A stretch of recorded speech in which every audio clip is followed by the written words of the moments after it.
What's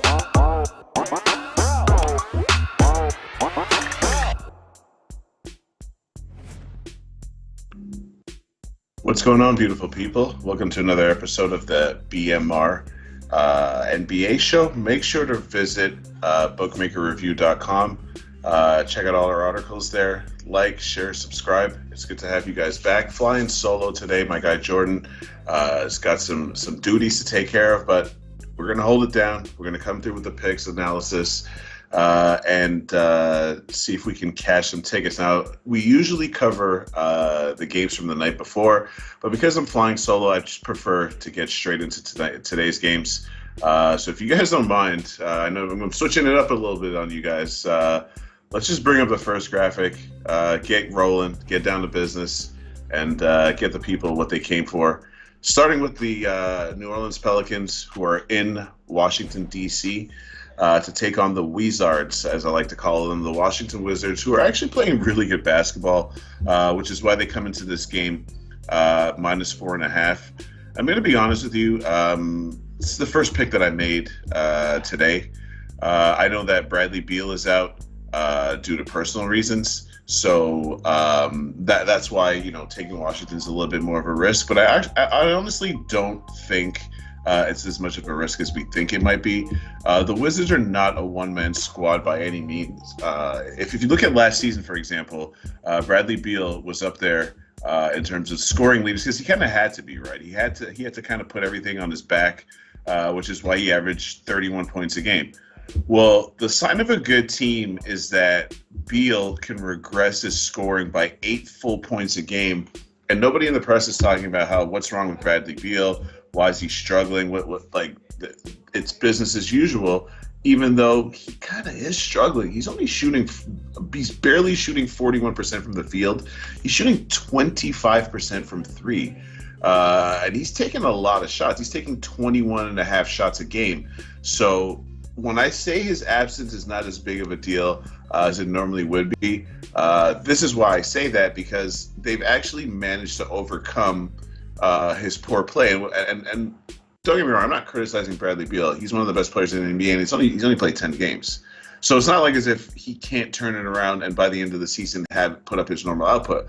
But what I am trying to say is that when you're taking 21 shots a game and you're shooting 40% and you're taking 6 threes a game and you're only making 25% of them, that's slack that your teammates have to pick up, and that's not supposed to be the case, right? They're the supporting cast. They're not supposed to be picking up the slack for the main guys. So what I'm trying to say is I have a lot of respect for the guys on this Washington team, starting with Spencer Dinwiddie, who showed his talent when he was in Brooklyn, so it's not surprising to see him perform. Obviously, everybody knows that Kyle Kuzma is a talented player, and he's not even playing great. He's just playing kind of like, what you would expect from him. He's giving 15 a game. His shooting percentages could still stand to be a bit better for a guy his size, even though he's shooting 38% from three, which is super impressive. Where I'm impressed with Kyle Kuzma is actually his commitment to rebounding, because this is not a good rebounding team. As successful as they've been, this is not a good rebounding team on paper. They've been as successful as they have been because of the effort of guys like Kuzma. Because if you look at their injuries, they're without Thomas Bryant, who is a player I loved. Not to say that he's the most skilled guy, but I just like old school big men, guys who they know what they're good at, and they only do that. He's not out here trying to jack up threes or none of that. He's out there to be a rim protector and a finisher around the rim. But they've been without him. They had Gafford injured for different stints of the season as well, but they still managed to overcome because all their guys put in the effort. And they got Trez to come in there and pick up the slack for some of them big men. So I really like the Wizards supporting cast a lot. And on the flip side, even though Brandon Ingram is back for the Pelicanos, the reality is they're an awful basketball team. They are just not good. They did manage to snap a 9-game losing streak in their last game against the Grizzlies, I believe. Yeah, they slapped their winning streak against the Grizzlies, but the Grizzlies are not good either. The Grizzlies are a team that has a lot of problems scoring because they can't get any additional offense outside of John Morant and Jaren Jackson Jr. Now Brooks is back, so that's kind of going to help them find their way a little bit. But I'm not that impressed by New Orleans' win at home against a really, really struggling Memphis offense. They're going to have a really, really tough time getting that kind of stuff done against Washington, who, by the way, is number 4 overall in defense. And just think about the difference that not only the roster moves have made, but Wes Unseld Jr. Like you got to give this guy a lot of credit. Like he came in and took over a team that they've been horrendous on defense for several seasons. Last year they were 19th on defense, which for them was a massive improvement because the year before they were last in defense. They've just not been a good defensive team for an extended period of time, basically since Scott Brooks left OKC and went over there. Obviously, they moved on from Scott Brooks, and I think that move plus some of their roster moves means that this is not the same Wizards team we've become used to. That we can't think of them as the high scoring, team that's going to put up 125 points and still lose the game. Last year they averaged 116 points a game, which is 3rd in the league. This year they're at 109 or 108 and a half, which is 12th in the league. But because their defense is so solid, they've been able to rack up a 9-3 record, which has gone under the radar. But only the Bulls, who are 9-4. Actually, no, I'm sorry. They have the second best record in the East. The Nets are 10-4. They're second at 9-3. So in terms of winning percentage, they're the second best team in the East right now. I feel like I'm getting a short number because of the Bradley Beal injury. Because if Bradley Beal was in there, this would probably be closer to 7 or 8 even. I think it's a bit of an exaggeration. I think the line should probably be closer to 6 than 4.5. So I'm taking the Wizards. Official pick. First game. We already got a pick in the books. Wizards for me -4.5. I don't really have too much to say about the Pelicans because they're just not a good basketball team in any way, shape, or form. So if you guys are ready to move on, let's do that. Let's get into this next game.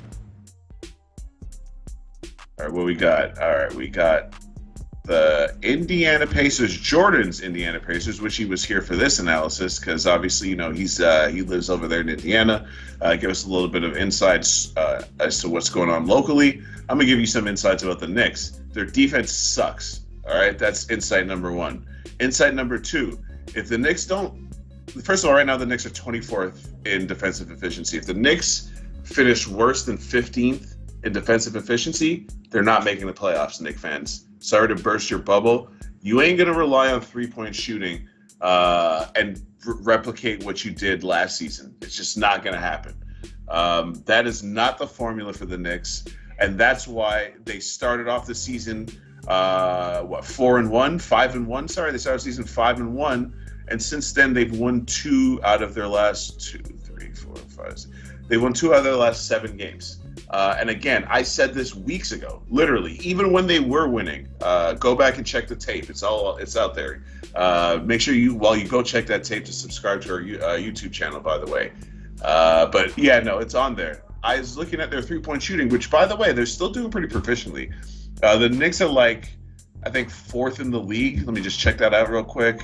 4th in the league in made threes and 9th in the league in 3-point attempts. But here's a problem with that. Look at the makeup of their roster. Like, who on this team is a pure shooter other than probably Evan Fournier? Like, Evan Fournier, you could say, is going to keep up that pace for the rest of the season. Like, right now, Evan Fournier is making 2.5 threes a game, shooting 36%, which is a little bit above average. Not great, but definitely not terrible. But again, he's the best shooter they have, and he's not cooking. Kemba Walker is kind of cooking. Kemba Walker's lighting it up. He's making same thing, about 2.5 threes a game, but he's shooting a crazy 43%. But again, Derrick Rose is shooting 48% from 3. Y'all think that's going to keep up?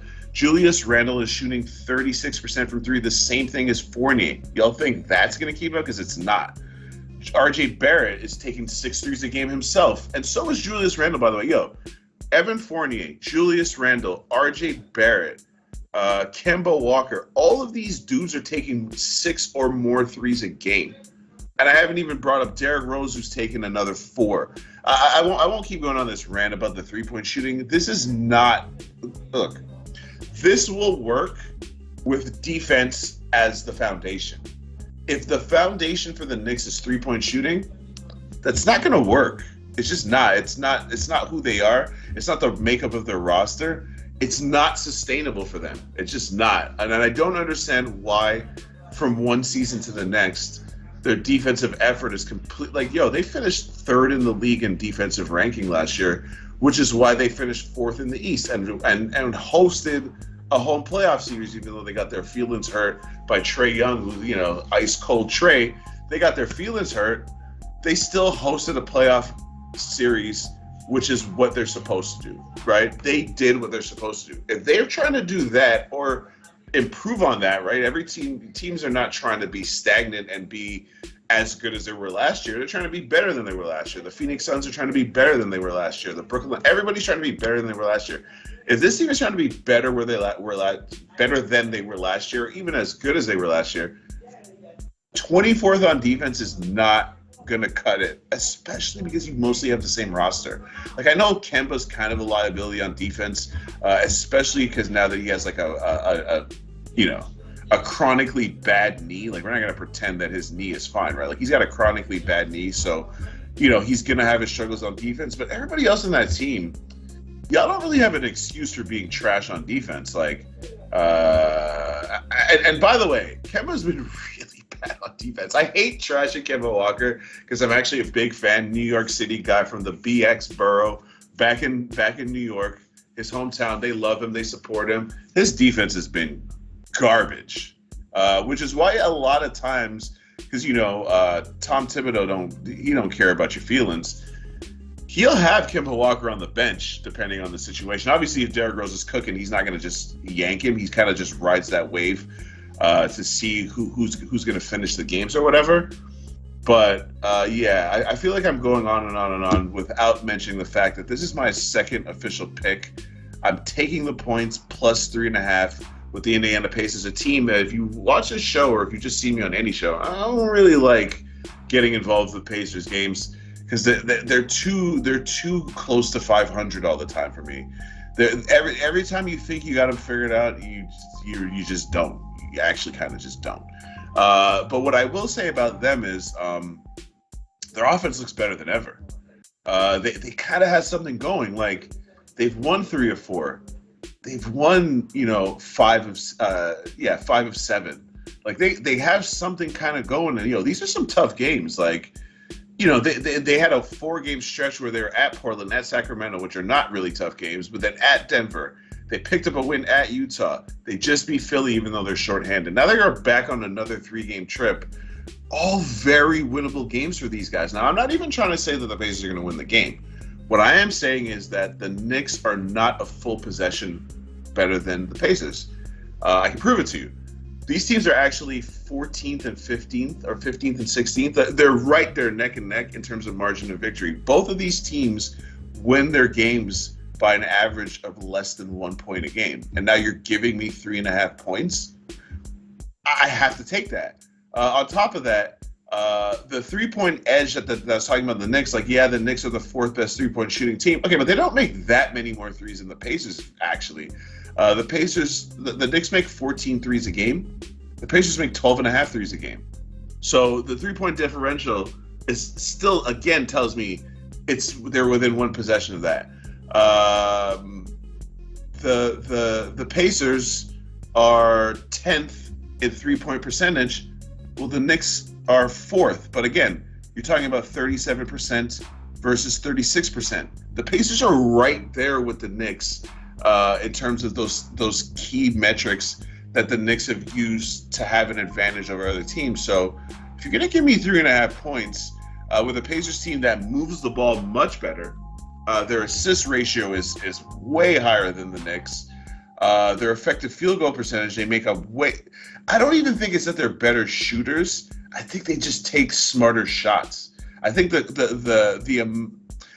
type of shots, like for example, Domantas Sabonis can make a three, but he ain't out there jacking them up. He's only taking 3 threes a game. Why? Because he shoots 58% from the field, including 67% from two. So he takes a lot of twos. They're guys like Malcolm Brogdon. Malcolm Brogdon is actually the leading shot taker on the team, and he's kind of been struggling from three. So he's kind of dialed it back and started getting to the line a little bit more.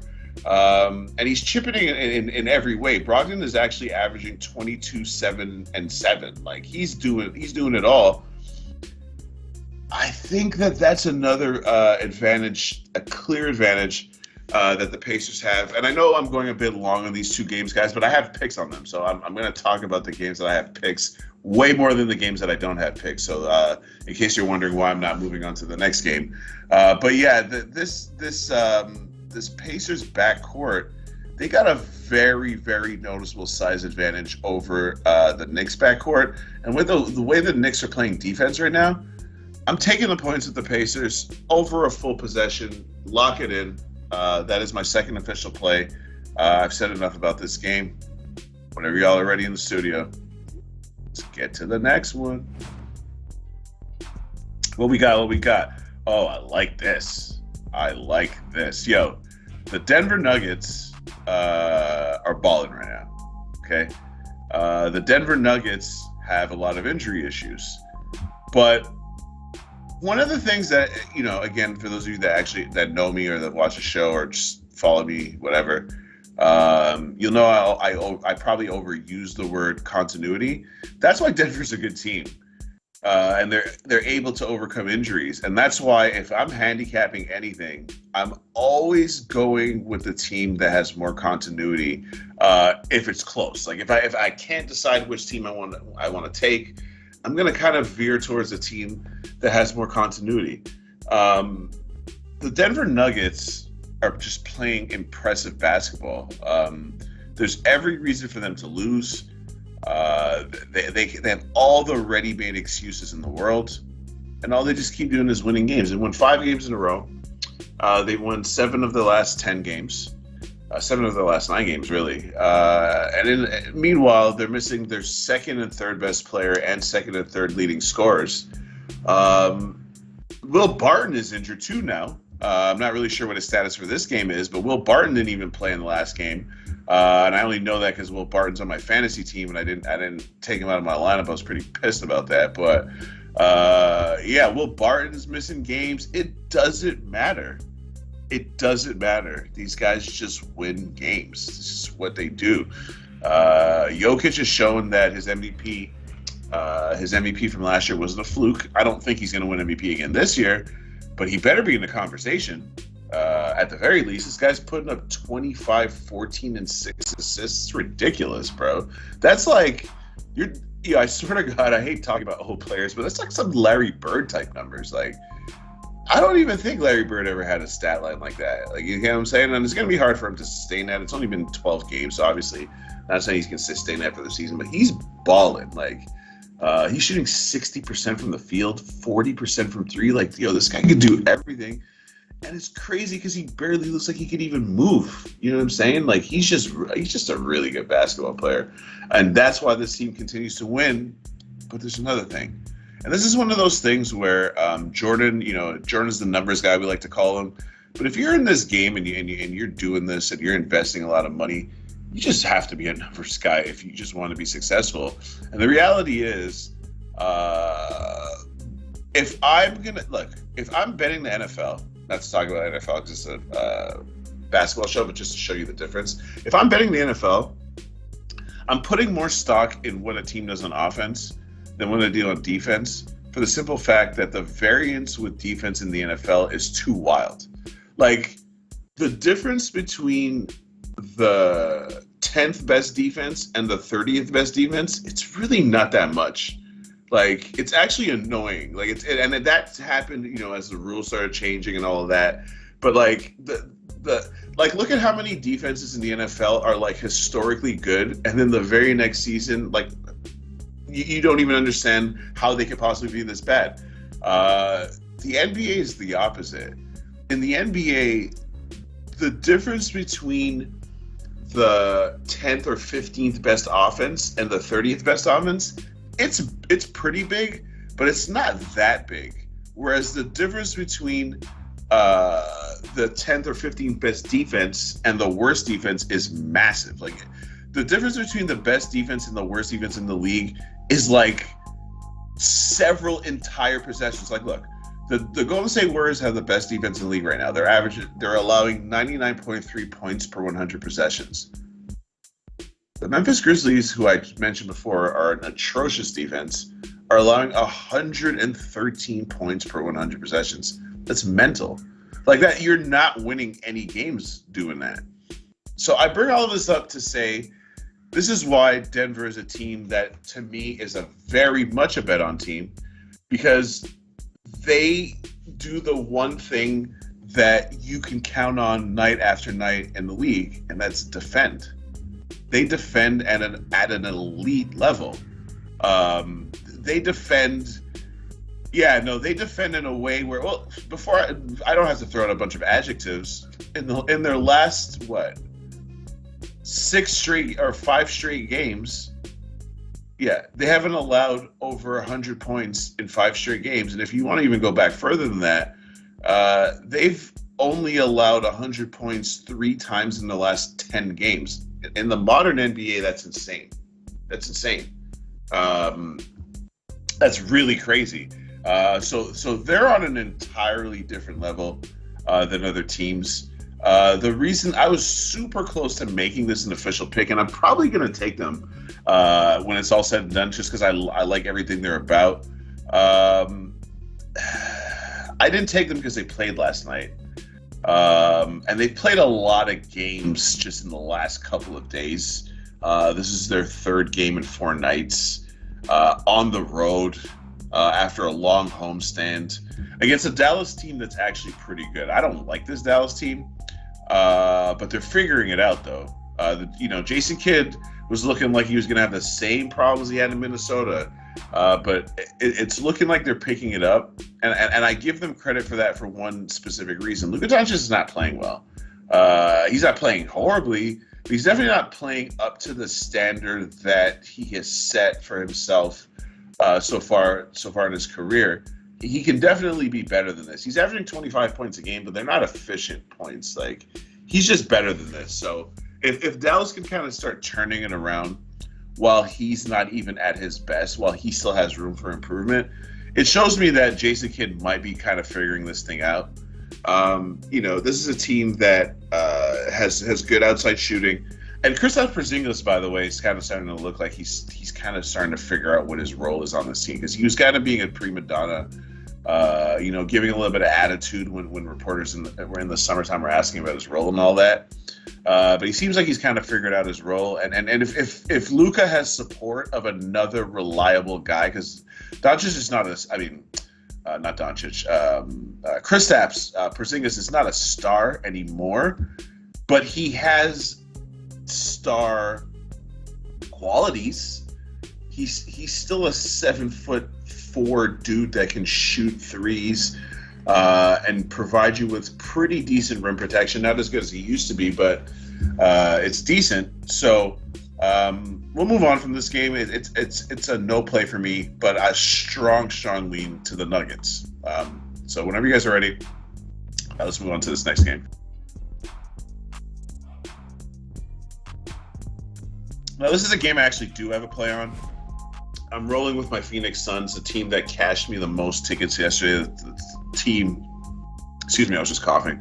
A team that helped swell up my wallet and my bank account, had me looking nice in the off season. I won't talk about my personal life, but the Suns did me good.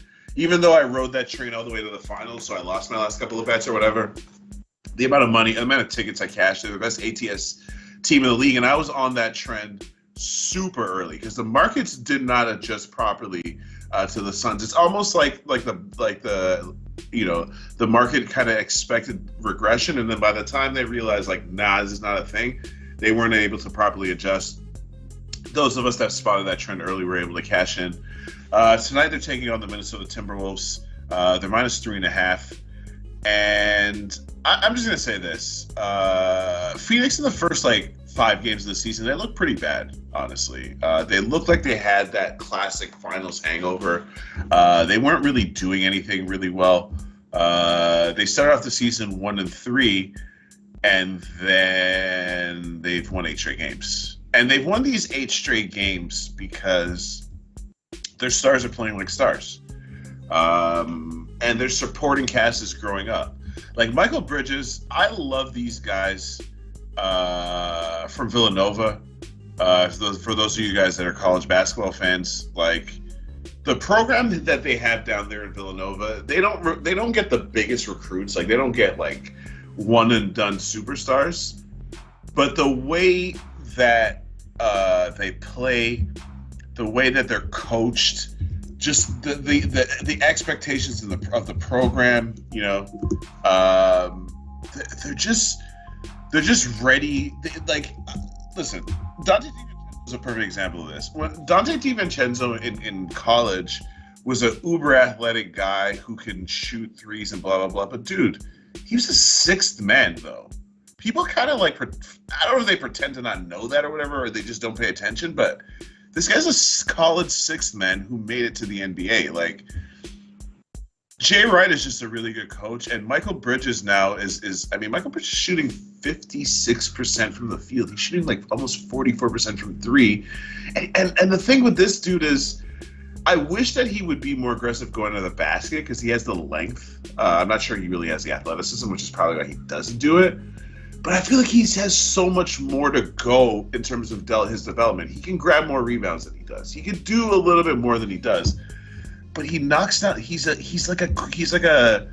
You always hear people talking about 3-and-D guys. His defense can be better, but because his offense is so I don't want to use the word elite because it's pretty one-dimensional. And I say one-dimensional because he only shoots 1 free throw a game, which I can't stand. I can't stand when people don't go to the basket to get to the line or whatever, especially when they have size.